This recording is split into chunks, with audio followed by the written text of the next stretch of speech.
Ici, en dessous. Vous sentez cette odeur? Ouais, je sens aussi quelque chose. Voici le corps de Clinton James Pierce, âgé de 44 ans. Il est parti dans le garage de son ami le plus proche. James était porté disparu depuis plus d'1 mois à cause de son histoire. Et compte tenu de la consommation de drogue, les enquêteurs supposaient qu'il s'agissait d'une overdose. Les habitants ont exigé que la police enquête et un policier a commencé à soupçonner un tueur. Mec, quoi? Sérieusement, ça fait 3 corps là-dedans, mec. 3 personnes n'ont rien foutu, vous n'allez rien faire du tout. Ce n'est pas la première fois. Mon bébé est resté dans ce garage, pourrissant comme une putain de merde. Un des détectives que je connais a dit « Ah, il a dû faire une overdose, c'est ainsi qu'ils l'ont retrouvé. » Non, c'est un homicide, ça peut être que ça. L'officier entreprend de découvrir la vérité, même s'il doit aller à l'encontre de ses propres intérêts. Et s'il ne l'avait pas fait, un tueur serait toujours en liberté.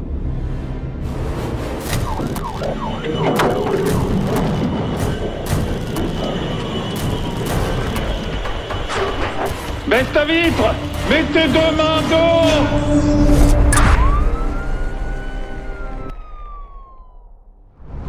Tard dans la soirée d'un jeudi, la police de Dayton dans l'Ohio reçoit un appel paniqué d'une femme affirmant avoir retrouvé son mari mort dans le garage d'un ami.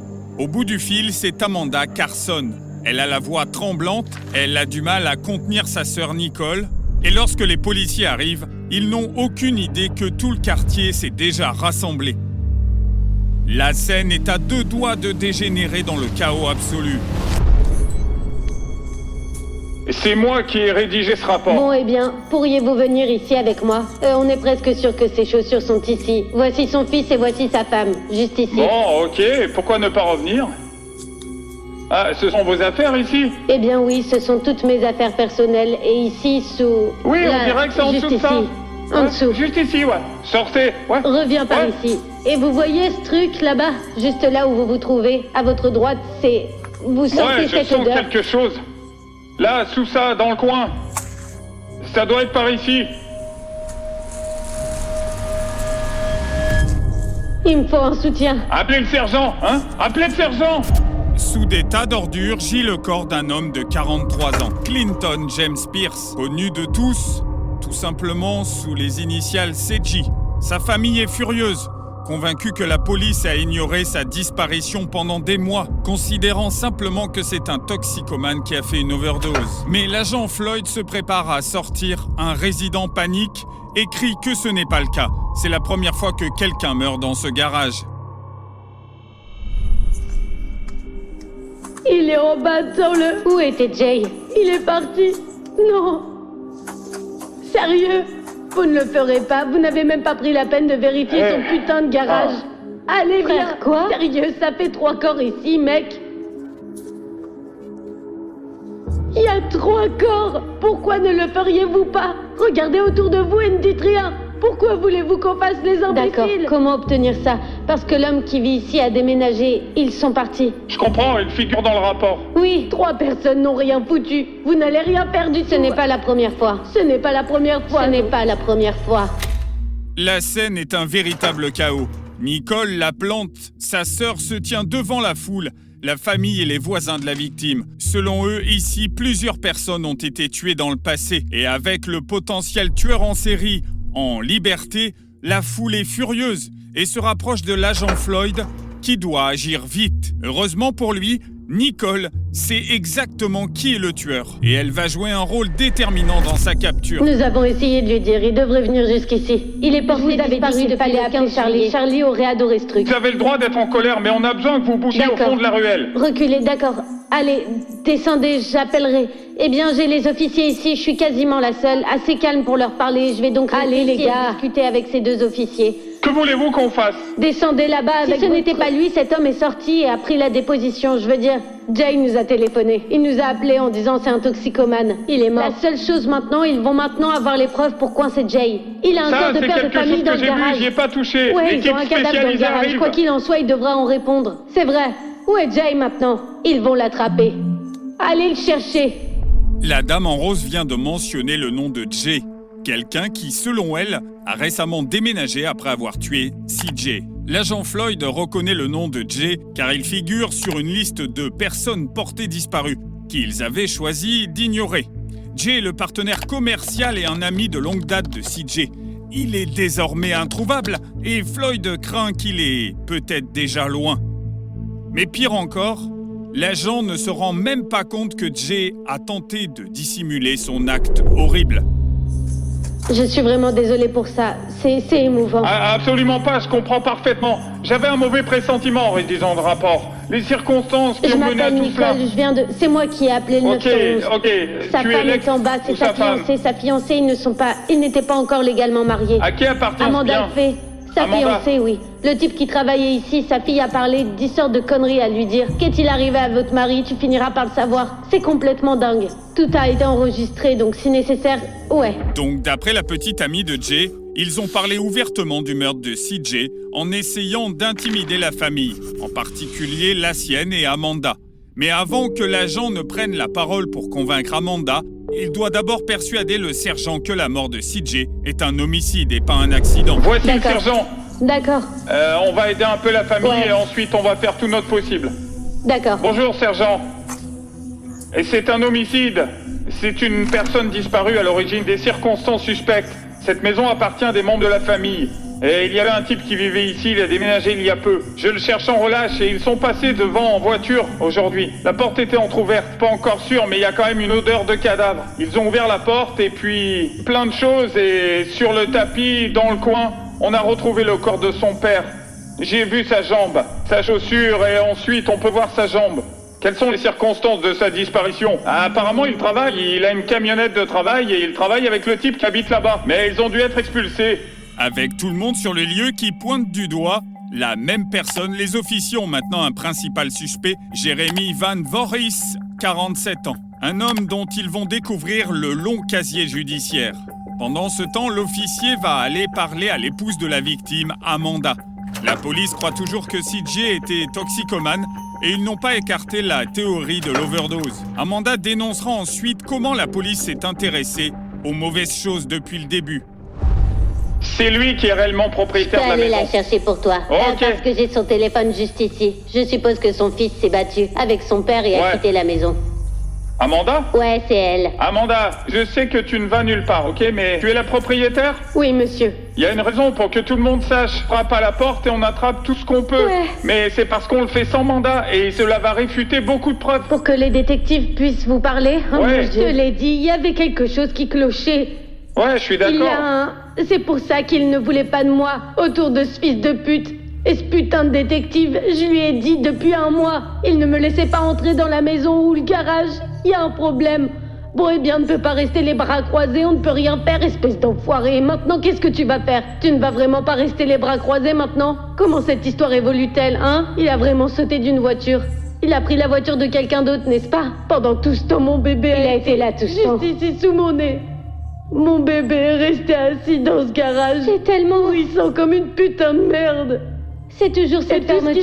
Mais maintenant, t'as tout ce qu'il a toujours été. Merci. Nous avons donné à ce fils de pute un endroit où vivre. Nous lui avons donné un emploi. Nous l'avons fait sortir de prison. Tout ça pour ça. J'ai dit vous tous. La fiancée de CJ est visiblement désespérée de réaliser qu'elle ne le reverra jamais. C'est le père de ses enfants. Elle a aidé Jérémy à obtenir une maison et l'a même fait sortir de prison à plusieurs reprises. Bien qu'il ait toujours choisi la criminalité, le mobile du meurtre était simplement indifférent sur de l'argent. Dévasté par ce qu'il a entendu, l'officier comprend enfin l'énorme erreur que la police a commise et le fait de ne pas enquêter plus tôt sur la disparition de CJ. À cet instant, l'agent Floyd s'approprie la mission pour découvrir la vérité et traduire le meurtrier en justice, même s'il doit se mettre en difficulté. J'ai dit que c'est toujours ce que je savais que quelque chose n'allait pas. Je viens de le dire à tout le monde. Je pense que c'est de la famille.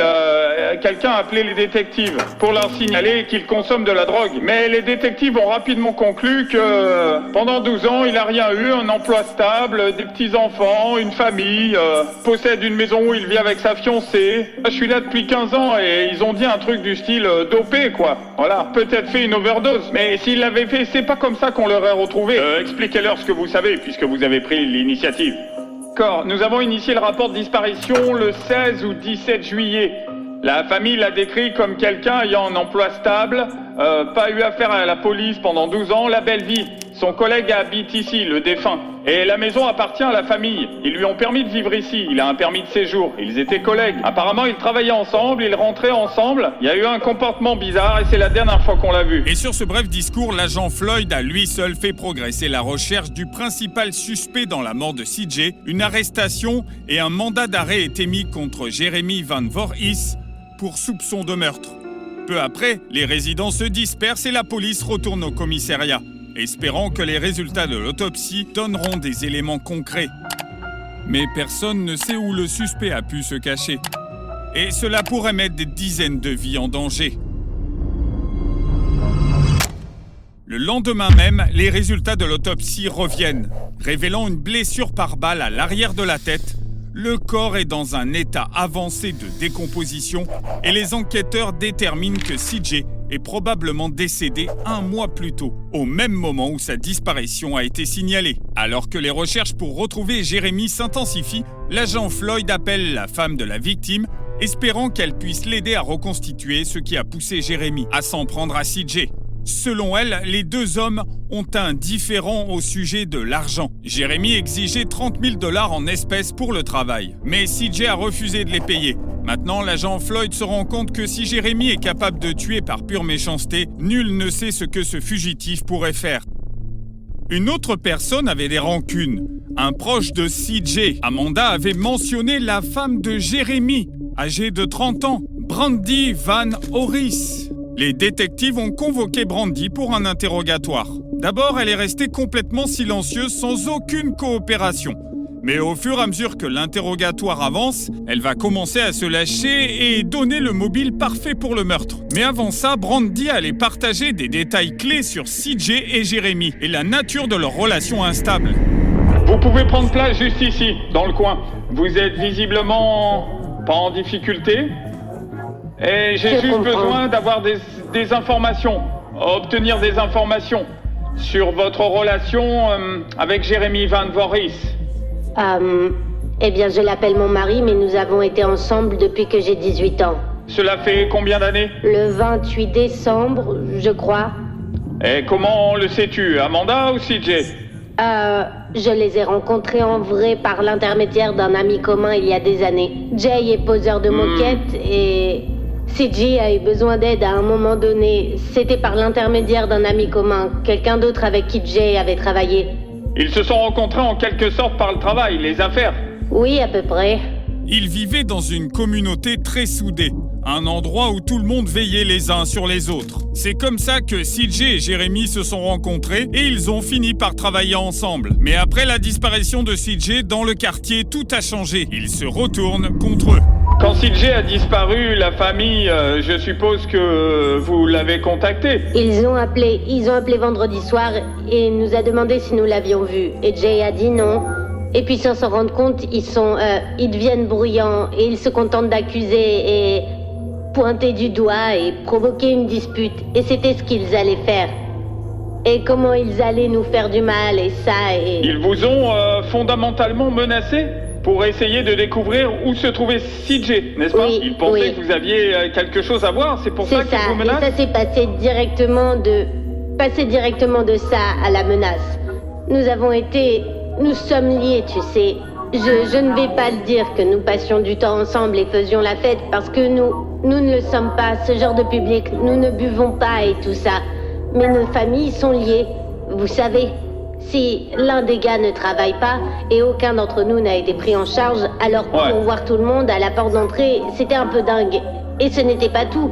Juste les gars à la porte d'entrée, il y avait une file de voitures. À peu près à ce moment-là, il a décidé qu'il allait rouvrir la porte. Je me suis disputée avec lui et j'ai poussé le seuil de la porte et je lui ai dit qu'il dégage de mon Porsche et qu'il s'en aille. Et à ce moment-là, les voisins sortent et c'était comme essayer de calmer la foule. Mais à ce moment-là, il y avait des gens partout. Selon Brandy, CJ et leur famille, leurs voisins, ont été harcelés à cause de la disparition de CJ, allant même jusqu'à les menacer. Mais cette pression a eu l'effet inverse. cela n'a fait que renforcer la conviction que Jérémy était innocent. Et cela devient évident quand l'enquêteur lui pose la question « Est-ce que Jérémy a tué CJ ?» Ok, est-ce qu'il a dit quelque chose? Avez-vous eu d'autres conversations concernant... Vous lui avez demandé s'il avait fait cela? Je lui ai demandé et il a dit non. Et vous savez, c'est comme dire « Ayez confiance en moi et nous sommes mariés depuis presque... » Eh bien, pour nous je dis mariés, mais nous avons été ensemble pendant près de 30 ans tous les jours, tu sais. Donc c'est comme être mariés, à peu près. Et tout ce que je peux faire, c'est juste pleurer. Je vais être honnête, je ne peux rien faire d'autre que pleurer tout de suite. Je dois dire que vous avez mentionné quand il a dit « Faites-moi confiance, ayez confiance en moi ». À ce moment-là, Brandy semble qu'elle est convaincue d'avoir suscité une certaine sympathie des enquêteurs après avoir décrit le harcèlement auquel ils avaient été confrontés. Mais quelques minutes plus tard, elle commet un impair et révèle accidentellement le mobile clair du meurtre. Comment faisaient-ils cela? Ils émettaient des chèques, ils se partageaient ensuite, ou ils émettaient un seul chèque, G, et un autre à CJ? Ils ont émis un chèque et c'était la même chose. Ça a été fait par Sherwin Williams. Quand vous êtes sous-traitant, vous avez en quelque sorte un chef d'équipe, vous savez, alors vous devez transporter une certaine quantité de l'assurance et tout le tralala, donc tout est dans le nom de CJ. Il y a donc un chèque et ensuite, après avoir payé, nous avons... Est-ce qu'ils utilisaient ça, cette camionnette blanche? Ouais. Évidemment, vous le savez. CJ a été porté disparu. Et son corps a été découvert dans un garage, au 408 Parcours où vous vivez. Et genre, le dernier était... Où est le Fras? Le Fras, c'était le pavillon de Catherine. Catherine, ouais. Il y a une maison de retraite, Lincoln, quelque chose, juste ouais. là. C'était le seul gros boulot que Jay a fait sans CJ. Alors qu'il aurait dû être là. Le seul emploi auquel je peux penser, c'était une somme considérable. D'accord, évidemment, à peu près à cette époque, cela s'est produit où il pourrait être venu avec une grosse liasse de billets. Non, il n'y a pas de chèque de 4000 $. C'est presque comme si Brandy avait réalisé son erreur. Elle a tenté de faire marche arrière, mais le mal était fait. Les enquêteurs disposaient d'un mobile clair comme de l'eau de roche. Les paiements pour cet énorme projet étaient toujours en cours. Et la disparition de CJ est parfaitement synchronisée avec ça. Et ce n'est pas une coïncidence. Ils sont donc convaincus que Jérémy est derrière ce meurtre. Mais le problème majeur subsiste. La police ne sait toujours pas quelle voiture il conduisait ou ce qu'il pourrait préparer ensuite. Et au moment où l'enquête semble retomber, les policiers reçoivent une visite inattendue. L'un d'eux qui désigne directement le tueur. 6 jours après la découverte du corps de CJ, un homme entre dans la maison au poste de police affirmant qu'il sait où Jérémy se cache. Cet homme s'appelle Sean Conley, le meilleur ami de Jérémy depuis plus de 10 ans. Les policiers vont l'interroger, récupèrent tout ce qu'ils peuvent comme éléments et ils apprennent que Sean a récemment été libéré de prison. Un détail qu'ils connaissaient. Cela permet de faire pression et d'avoir uniquement des infos véridiques. Sean était le meilleur espoir à la recherche de Jérémy. Vous le connaissez? Ouais, c'est mon meilleur ami. D'accord, depuis combien de temps vous le connaissez? 10 ans? Au moins 10 ans. Ok, parlez-moi de lui. Si j'étais capable de vous emmener là où il se cache, c'est-à-dire là où il se cache. Cela dépend de votre coopération. Tu sais que tu peux aller directement en prison, on peut s'en occuper. Non mais c'est sûr, je peux. On cherche pas à blesser quelqu'un, je veux juste des infos fiables. Sean affirme que Jérémy se cache chez sa mère, à environ 45 minutes au nord de Dayton. Les détectives se rendent immédiatement sur les lieux et commencent la surveillance. Après plusieurs heures, ils repèrent Jérémy qui quitte la résidence et s'en va en voiture dans une Hyundai Sonata noire. Mais lorsque les agents tentent d'arrêter Jérémy, il prend la fuite. Il sait que la police a suffisamment de preuves pour l'envoyer en prison définitivement. Sa voiture est pleine à craquer avec des drogues diverses et variées. Alors Jérémy fait la seule chose qu'il puisse faire. Il conduit comme un fou.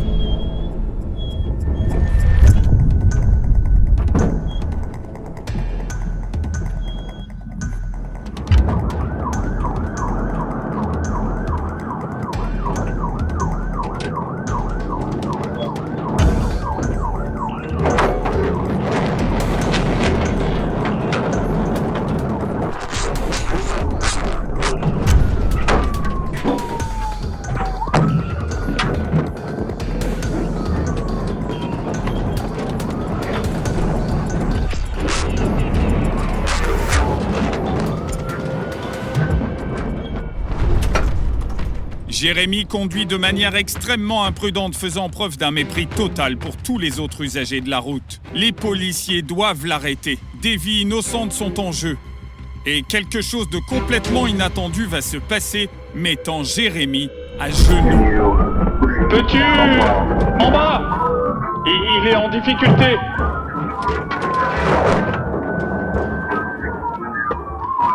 Il semble ralentir. Il ralentit à 60. Et il s'arrête.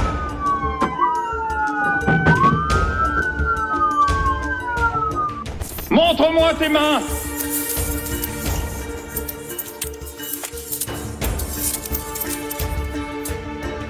Un chien avec toi? Baisse ta vitre. Mets les deux mains à l'extérieur de la voiture. Montre-nous ta main gauche, là. Tends la main et ouvre la portière de la voiture à l'extérieur. Garde tes mains en l'air. Sors. Soulève l'arrière de ta chemise et montre-nous. Recule doucement en m'écoutant. Doucement, recule. Main en l'air, jambes croisées. J'ai les menottes. Croise tes chevilles.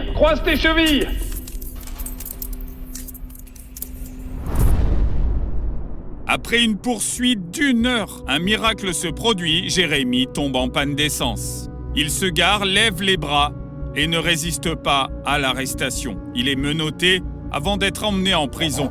Les preuves contre lui sont accablantes et la course-poursuite d'1 heure à grande vitesse a alourdi ses accusations. Mais Jérémy a un plan pour se sortir de ce mauvais pas. La famille de CJ et l'agent Floyd sont focalisés sur le fait que les détectives ne commettent pas d'erreur et ne laissent pas le tueur s'échapper. Les détectives sont sur le point d'entrer dans la pièce d'interrogatoire. Ce sont les mêmes détectives qui l'ont laissé s'en tirer et lui ont accordé 1 mois de liberté. Jérémy, comment vas-tu, mec? Ouais, je vais bien, ouais. Ok, je suis l'inspecteur House. Ici, on a l'inspecteur Lips.